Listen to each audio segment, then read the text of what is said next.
Heating, ventilation and air conditioning system design. আজকে batch number 29, day number 10। আমরা আজকে আলোচনা করতে চাই পানির পাইপলাইন নিয়ে, মানে হাইড্রোনিক অংশটুকু নিয়ে। এর আগে আমরা যেটা করেছি সেটা হলো ডাক্টের ডিজাইন করেছি, লোড ক্যালকুলেশন করেছি manually as well as relevant software গুলো ইউজ করে। আজকে আমরা করতে চাই হলো পানির পাইপলাইন ডিজাইন, যে পিএনআইডি হবে, পাইপিং এবং ইনস্ট্রুমেন্ট ডায়াগ্রামটা কিরকম হবে আমরা জানতে চাই। আমরা জানতে চাই হাইড্রোলিক ক্যালকুলেশন গুলো আমরা কিভাবে করব। তো এই যাবতীয় জিনিসপত্র নিয়ে আজকে আমাদের আর কি আলোচনা, ইনশাল্লাহ। তো আসুন শুরু করে দেই। রাইট, আজকে আমরা ফলো করছি টপিক নাম্বার 5। সো আপনাদের যে নোট আছে, নোটের টপিক নাম্বার 5 আমরা আজকে ফলো করব।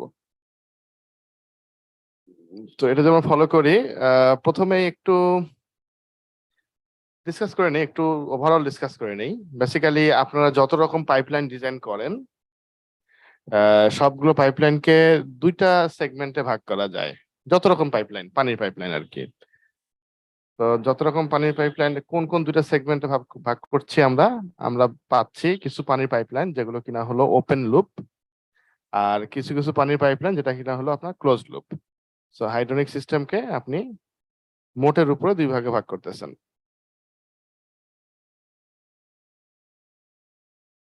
একটা হলো আপনার ওপেন লুপ পাইপিং সিস্টেম, আর একটা হলো আপনার closed loop piping system. Open loop ব্যাপারটা কি? ওপেন লুপ ব্যাপারটা হলো আপনার মিডিয়া, পানি এখানে মিডিয়া আমাদের, এই মিডিয়া হলো আপনার অ্যাটমসফিয়ারিক প্রেসার কন্ডিশনে ওপেন হবে না, তখন আমরা এটাকে বলি হলো ওপেন লুপ পাইপিং সিস্টেম। তো ওপেন লুপ পাইপিং সিস্টেমের একটা গুড এক্সাম্পল হলো আমাদের এইচভ্যাক এর লাইনে হলো চিলড ওয়াটার সিস্টেম, যেটা চিলার থেকে আপনার ফ্যান কয়েল ইউনিট বা এয়ার হ্যান্ডলিং ইউনিট এর মধ্যে যায়, এখান থেকে আবার ফিরে যায় হলো চিলারের মধ্যে, চিলড ওয়াটারের যে লুপটা আছে। আর আরেকটা হলো আমাদের এই কুলিং ওয়াটার, যেটা হলো আপনার চিলারের কন্ডেন্সারের অংশ থেকে কুলিং টাওয়ারে যাচ্ছে। এই হলো আপনার দুই রকম পাইপিং সিস্টেম, দুইটার ক্যালকুলেশন ডিফারেন্ট, দুইটার অ্যাপ্রোচ ডিফারেন্ট, দুইটা আমাদেরকে দুই ভাবে শিখতে হবে, as simple as that. Open loop piping system, এই আমি তো উল্টা করে ফেললাম, সরি। চিল ওয়াটারটা হলো আপনার ক্লোজ লুপ পাইপিং সিস্টেম, তাই না? Why did I make it? Chill ওয়াটারটা হলো আপনার ক্লোজ লুপ,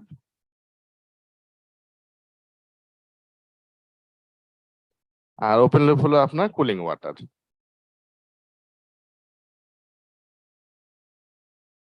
ক্লোজ লুপে আর কি কি এক্সাম্পল আছে? ফর ইনস্ট্যান্স, আপনার বিল্ডিং এ যদি হয় হট ওয়াটার সার্কুলেশন, আপনি সারা বিল্ডিং এ হট ওয়াটার সার্কুলেট করবেন, যেখানে যতটুকু লাগবে আপনি নিয়ে নেবেন। সো হট ওয়াটার সবসময় সার্কুলেট হতেই থাকবে, ঘুরতে থাকবে। তো এরকম সিস্টেম আমরা বলি হলো এই close loop piping system. Water PW যে প্ল্যান্টটা, ওইটাও তো বোধহয় close system. Pure media, pure media,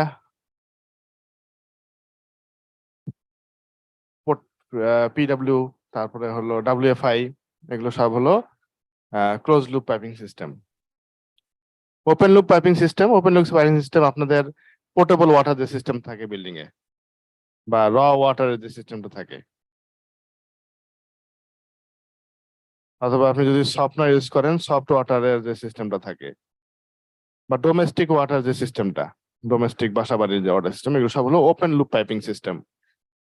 তো আমরা বেসিক্যালি শিখতেছি হলো এইচভ্যাক এর জন্য, কিন্তু এইচভ্যাক এর জন্য শিখতে যে বাকিগুলো কিন্তু শেখা হয়ে যাবে আমাদের, ঠিক আছে? তো তার মানে এটা শিখলে আপনি কোনো পাইপিং সিস্টেমের কোথাও আটকাবেন না, দ্যাট ইজ মাই গ্যারান্টি। তো আমরা একটা একটা করে শুরু করি, কোনটা সোজা? এই যে close loop, open loop. Open লুপটা সোজা, ওপেন লুপ থেকে আমরা শুরু করি। তো ওপেন লুপের ব্যাপারটা কি আছে? ব্যাপারটা হলো এরকম,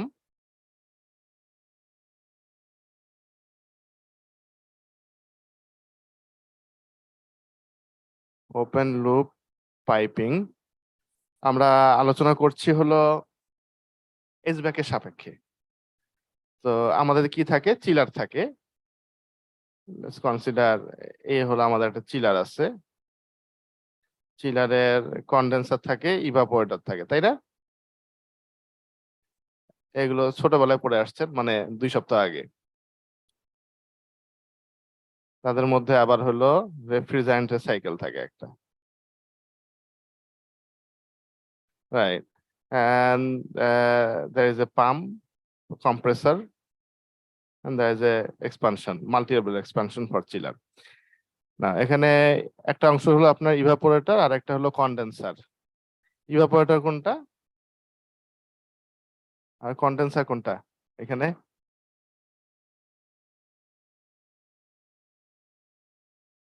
কম্প্রেসরের পরে কি, ইভাপোরেটর না কন্ডেন্সার? কন্ডেন্সার।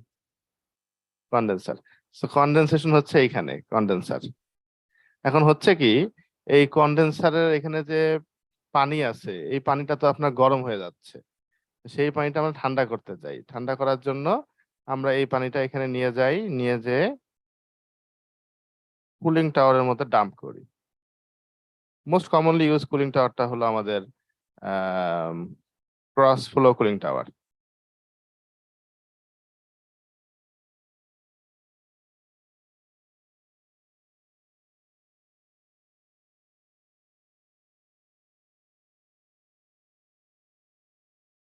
কুলিং টাওয়ারের মধ্যে আমরা ডাম্প করি। কুলিং টাওয়ারে এই পানিটা ঠান্ডা হওয়ার পরে এগুলো নিয়ে আমরা বিস্তারিত আলোচনা করেছি কুলিং টাওয়ার নিয়ে এর আগে। তো এগুলো ক্যালকুলেশন হয়ে গেছে আমাদের। ঠান্ডা পানিটা আবার আমরা ব্যাক করতেছি এই কন্ডেন্সারের মধ্যে। এখন এই পানির পাইপলাইনটা ডিজাইন কিভাবে করব বোঝা দরকার। কি কি ফিটিংস কোথায় লাগাবো, কেন লাগাবো, এই জিনিসগুলো আমাদেরকে বুঝতে হবে। তো আমরা শুরু করব এখানে হলো পানির ফ্লো রেট নিয়ে, অর্থাৎ কি পরিমাণ পানি আপনার ফ্লো হবে। এটা আপনাদের আগে করছেন, তাও এটা আবার রিপিট করতে হবে যেহেতু ক্লাসের ফ্লোর জন্য এটা রিকোয়ারমেন্ট। ফর ইনস্ট্যান্স আপনার পুরো বিল্ডিং এর যে লোডটা, চিলারের যে লোডটা, এটা যদি হয় চিলার টনেজ,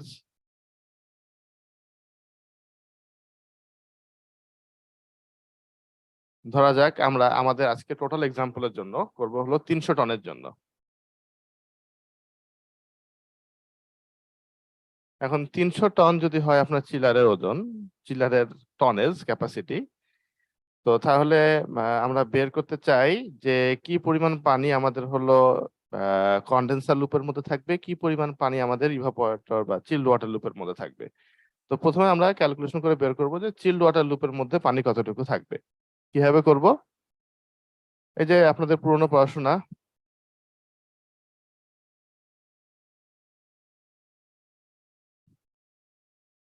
আমার নোটটা গো থ্রু করতেছি।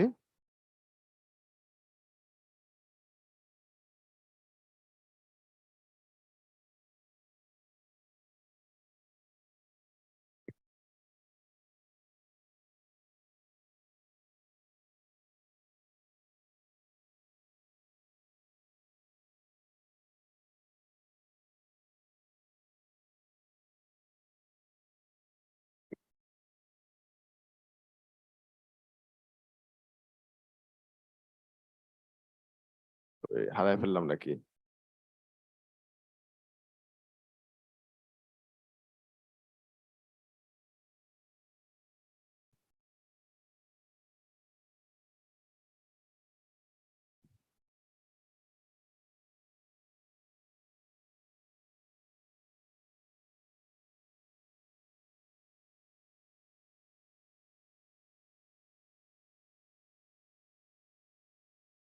এই যে এই ফর্মুলা, এই ফর্মুলাটা কি আমরা আগে দেখছি কোথাও? GPM equal to tonnage into 24 divided by del theta। আমাদের নোটের 40 নম্বর পৃষ্ঠায় আছে। কোথায় দেখছি বলেন তো এর আগে ক্লাসের মধ্যে? GPM equal to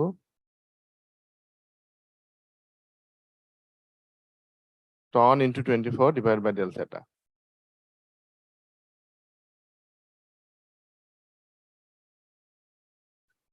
কোথায় দেখছি আমরা এর আগে বলেন? ভাইয়া যে চিল ওয়াটার ক্যালকুলেশনের সময় যখন কুলিং টাওয়ার ক্যালকুলেশনের সময়, তাই না? কুলিং টাওয়ারে পানির। জি ভাই আচ্ছা, তাহলে এখানে টন কত? টন হলো আপনার 300। ডেল থেটা এটা কিসে নেব, ডিগ্রি সেন্টিগ্রেডে নাকি ফারেনহাইটে? ফারেনহাইট। ফারেনহাইটে। তো 6 ডিগ্রি সেন্টিগ্রেড 1.8 ফারেনহাইটে আসতেছে আপনার 6 ইন্টু 1.8 10.8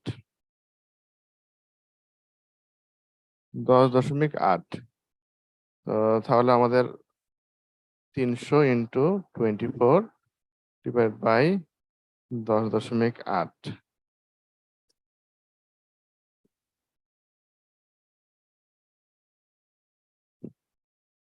666 গ্যালন পার মিনিট।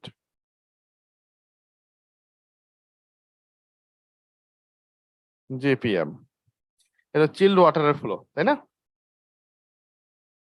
তাহলে আপনার কুলিং ওয়াটার কিরকম লাগবে, any idea?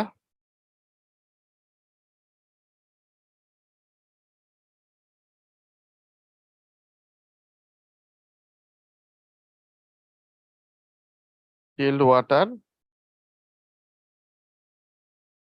Plus 20% at minimum। তো 666 into 1.2 799 gallon per minute, 800 gallons. 800 GPM অল্প সময়ের মধ্যে করে ফেলা যায়, অত ডিফিকাল্ট ক্যালকুলেশন না। এরপরে আপনি যখন 800 গ্যালন পার মিনিট পেয়ে গেছেন, এখন কাজ কি? আপনি জানেন যে এই পাইপলাইনের মধ্যে দিয়ে কি রকম ফ্লো হবে, এটা আপনি জানেন। তার উপর ভিত্তি করে আপনি পাইপলাইনের সাইজ টাইজ গুলো ডিজাইন করবেন। এখন আপনার জানা দরকার যে কোথায় কোন কোন ফিটিংস বসাবেন, ঠিক আছে? তো ফর ইনস্ট্যান্স পাম্প আমরা কোথায় বসাবো? এখানে একটা পাইপলাইন যাচ্ছে হলো কুলিং টাওয়ার থেকে চিলারে, আবার হলো চিলার থেকে যাচ্ছে হলো কুলিং টাওয়ারে। পাম্প কোথায় বসবে? 1 নম্বর পজিশনে নাকি 2 নম্বর পজিশনে?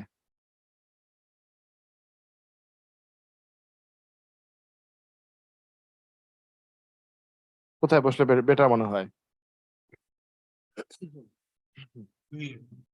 হুম 2 নম্বর। ওকে, তো আসেন দেখি ব্যাপারটা কি। সো পাম্পের হেড যখন আমরা বলি, আমরা আলোচনা করছি কিন্তু হলো ক্লোজ লুপ নিয়ে না, ওপেন লুপ নিয়ে, ঠিক আছে? সো ওপেন লুপে আলোচনা এবং ক্লোজ লুপে আলোচনা ডিফারেন্ট হবে। যখন আমরা ওপেন লুপ নিয়ে কথা বলি, তখন এই total pump head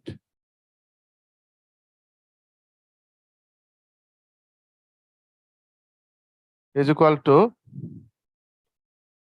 suction head plus discharge head। এখন এই ডিসচার্জ হেড সাকশন হেডের ব্যাপারটা কি? ডিসচার্জ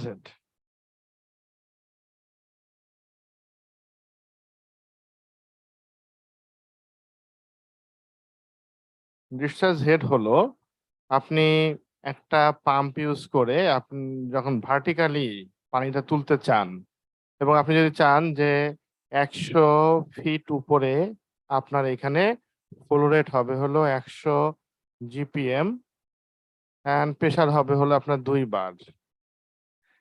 তো এইখানে এই যে 100 ফিট, এটা হচ্ছে হলো আপনার ভার্টিক্যালি হেড, আপনি কতটুকু পানিটা লিফট আপ করে উপরে উঠতেছেন। কিন্তু প্র্যাকটিক্যাল লাইফে তো আপনার পানি একদম পাম্পের ভার্টিক্যালি ওঠে না, দেখা যাচ্ছে কিছুটা অংশ আপনি যাচ্ছেন হরাইজন্টালি, বাঁকাচ্ছেন, এরকম বাঁকা বাঁকা হয়ে বিভিন্ন জায়গায় যা ছড়াই পড়তেছেন।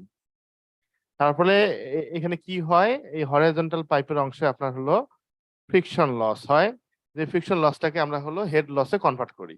আমরা সামনে সেটা দেখব।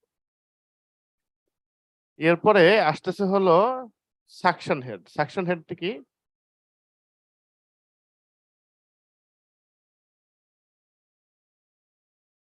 তো সাকশন হেড হলো আপনি তো পানি কোনো একটা জায়গা থেকে কালেক্ট করতেছেন। আমাদের সিনারিতে এখানে পানি আমরা হলো কুলিং টাওয়ার বেসিন থেকে কালেক্ট করতেছি।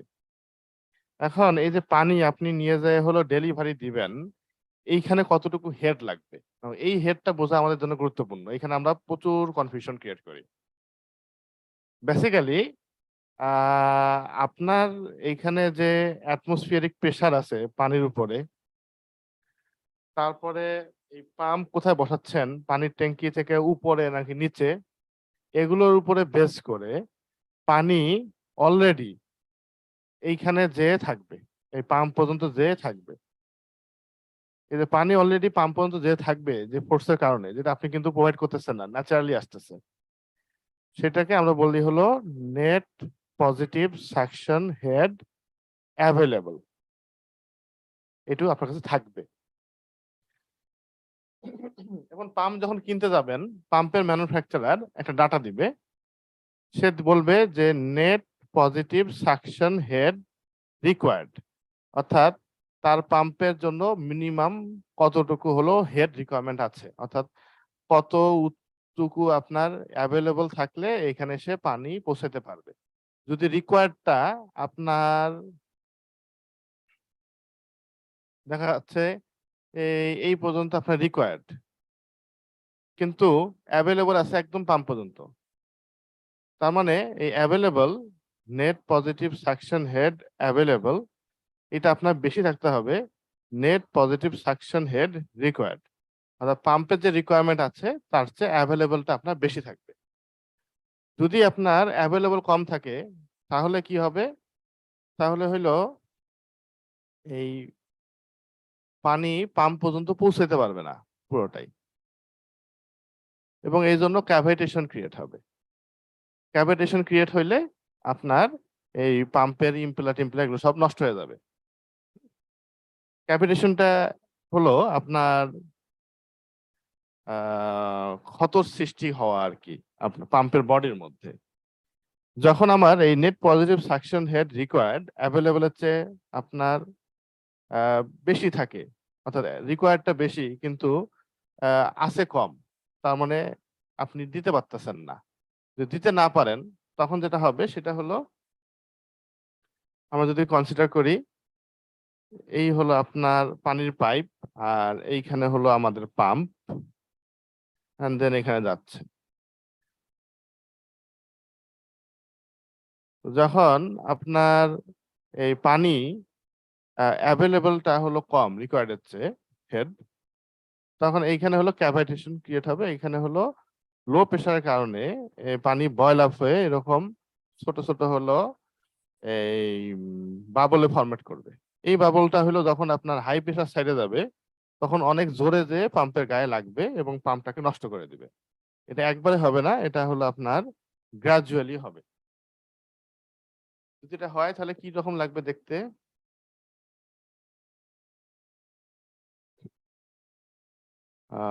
ক্যাভিটেশন ইন পাম্প, ছবি দেখি আমরা কিছু ক্যাভিটেশনের। ক্যাভিটেশন হলে এরকম আপনার পাম্পের মধ্যে এরকম ক্ষত তৈরি হবে, ইম্পেলার ভিতরে, ইম্পেলার মধ্যে নষ্ট হয়ে যাবে পাম্পটা আর কি। একদিনে হবে না, প্রথম প্রথম দেখবেন কড়কড় করে শব্দ হয়, কড়কড় করে শব্দ হয়, সেটা হলো যে ব্রিজটা গুলো ফাটবে এটার শব্দ। তারপরে কয়দিন পর দেখবেন হইলো যে পাম্পের ঠিক মতো কাজ করতেছে না, খুলে দেখবেন যে এরকম ফুটা ফুটা হয়ে গেছে। তো তার মানে আপনার কাজ হইলো না। তো সেই জন্য net positive suction head available, এটা রিকোয়ারমেন্টের চেয়ে আপনার বেশি থাকতে হবে। তাহলে আমাদেরকে এই ডাটাটা ক্যালকুলেশন করতে হবে, এটা পাম্পের ম্যানুফ্যাকচারার জানে না। আর এই যে রিকোয়ার্ডটা, এটা হলো আমাদেরকে পাম্পের ক্যাটালগ থেকে নিতে হবে বা ক্যারেক্টারিস্টিক কার্ভ থেকে নিতে হবে। এটা পাম্পের ম্যানুফ্যাকচারার দিবে। ঠিক আছে, আমাদের সোল পারপাসটা হলো যেটা অ্যাভেলেবল তার চেয়ে যাতে রিকোয়ার্ডটা কম থাকে। এভাবে চিন্তা করেন, আপনি 100 টাকা নিয়ে বাজারে গেছেন, আপনি অবশ্যই হলো 80 টাকা বাজার করবেন, 150 টাকা বাজার তো করতে পারবেন না। তো সেটা আমরা এখন ক্যালকুলেশন করতে চাই যে net positive suction head available আমরা কিভাবে ক্যালকুলেশন করব।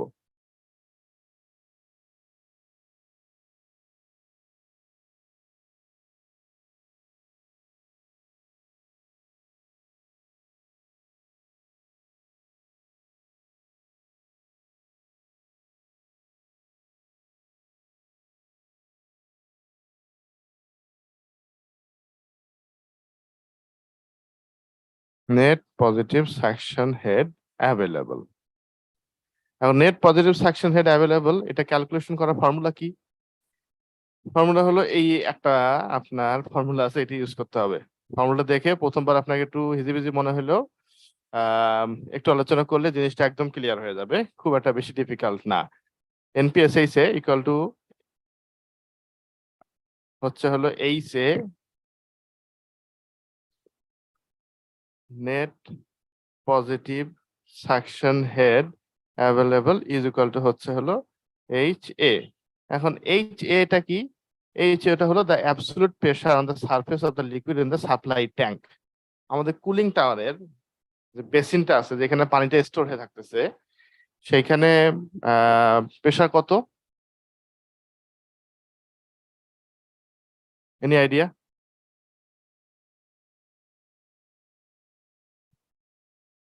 কুলিং টাওয়ার বেসিনে প্রেসার কত?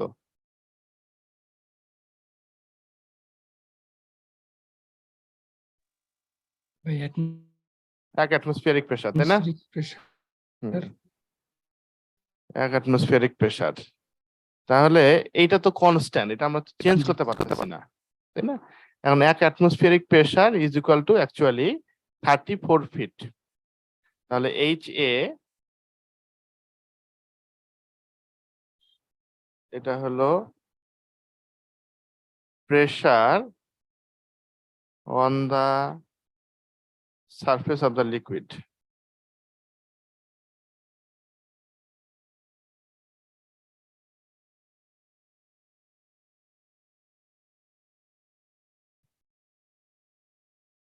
আমাদের এখানে 1 অ্যাটমসফিয়ারিক প্রেসার,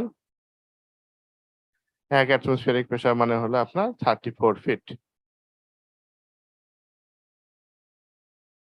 1 অ্যাটমসফিয়ারিক প্রেসারেই আপনার 34 ফিট হেড ক্রিয়েট হবে।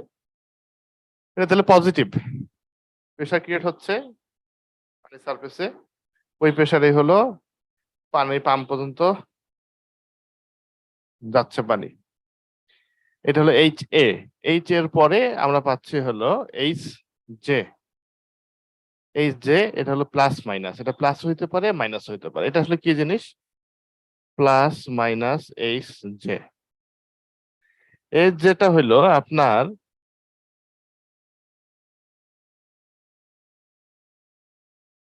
এইচ জে এটা হলো আপনার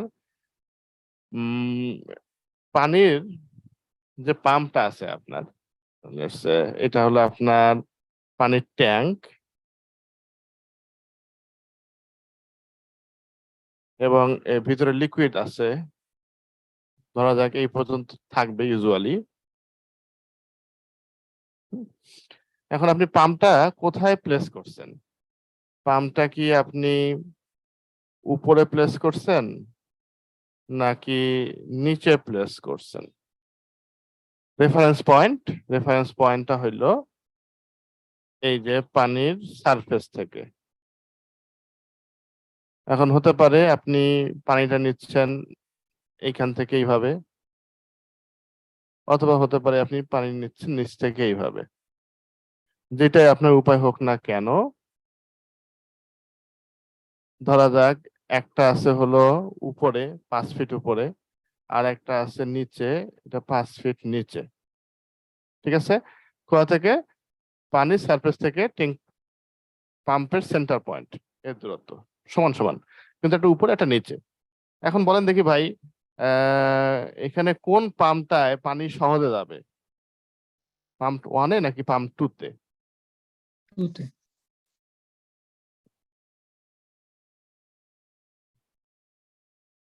পাম্প 2 তে না 1 এ?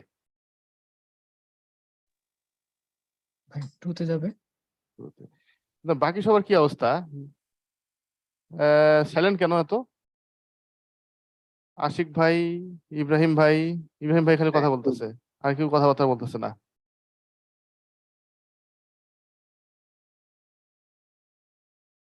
ওকে, যদি ভাই আমি রাস্তায়।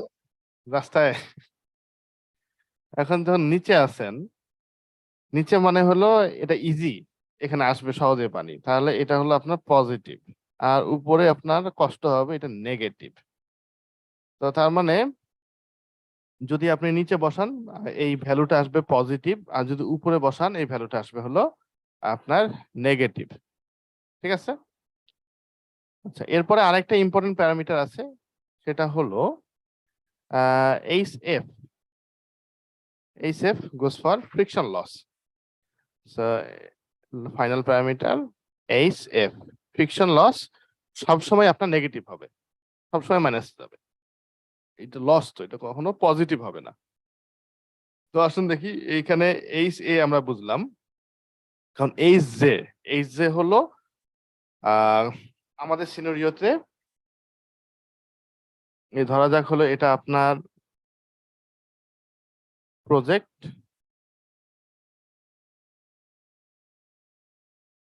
আপনি চিলার বসাইছেন হলো এই জায়গায়।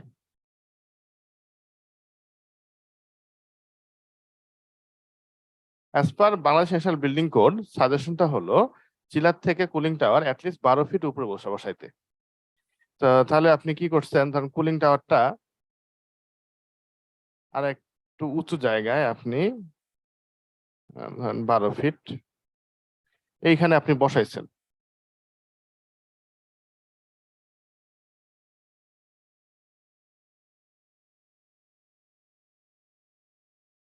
এইখানে আপনি বসাইছেন হলো কুলিং টাওয়ার। তার মানে আমরা সবসময় চাই কুলিং টাওয়ার হলো পজিটিভ সাকশনে বসাইতে, মানে এটা হলো উপরে রাখতে, পাম্পটা নিচে থাকবে আর হলো কুলিং টাওয়ারটা থাকবে উপরে। অর্থাৎ এই যে এইখানে এই পানি আসবে, যখন আসে এইখানে হলো আপনার পাম্প দিবেন, দিয়ে যে এইভাবে হলো আপনার এখানে হলো ডেলিভারি দিবেন। কারণ পাম্পের চেয়ে আপনার কুলিং টাওয়ারের যে বেসিন এইটা থাকতেছে হলো উপরে, পাম্প থাকতেছে নিচে। কতটুকু? As per guideline 12 feet. তো তাহলে এটা হলো আপনার পজিটিভ 12। বাট আপনি চাইলেও ব্যতিক্রম করতে পারেন, সেটা হতে পারে সিনারিও বেস। আপনি চাইলে 12 ফিটের জায়গায় 10 ফিট রাখতে পারেন, অথবা আপনি চাইলে নিচে বসাতে পারেন, তাতে কোনো সমস্যা নাই, ম্যাথমেটিক্যালি কোনো সমস্যা নাই। তো সেটা আমরা বিভিন্ন পদ্ধতি করেও থাকি যখন দরকার হয়। এখানে আমরা কি পাইছি এখন পর্যন্ত? আমরা পাইছি এখনো এটা HA, এটা হলো 34, আর এটা পাচ্ছি আমরা হলো 12। এখন HFটা আমরা ক্যালকুলেট করতে চাই। HFটা ক্যালকুলেট করতে যদি চাই, দেখেন net positive suction head available, আমরা সবসময় চাই এটা রিকোয়ারমেন্টের চেয়ে বেশি থাকুক, তাই না? এখন এই যে ফ্রিকশন লস, এই ফ্রিকশন লসের কারণে net positive suction head available এটা কমে যাচ্ছে আপনার। যত বেশি ফ্রিকশন লস হবে তত কমে যাবে। কোনটা কমে যাবে? Net positive suction head available, এটা কমে যাবে। তো তার মানে আপনি ফ্রিকশনটা কম রাখতে চান। এখন প্রশ্ন হইলো, এই যে দুইটা পয়েন্ট আমরা বলতেছিলাম, এই 1 নম্বর এবং 2 নম্বর, পাম্প কোন জায়গায় বসালে ফ্রিকশন লস সবচেয়ে কম হবে? এই সাকশন অংশে, সেইখানে আমরা বসাতে চাই, যাতে করে net positive suction head available বেশি থাকে। কোথায় বসানো যায় এবার বলেন দেখি, আগের অ্যান্সারটা চেঞ্জ হয় কিনা দেখেন তো।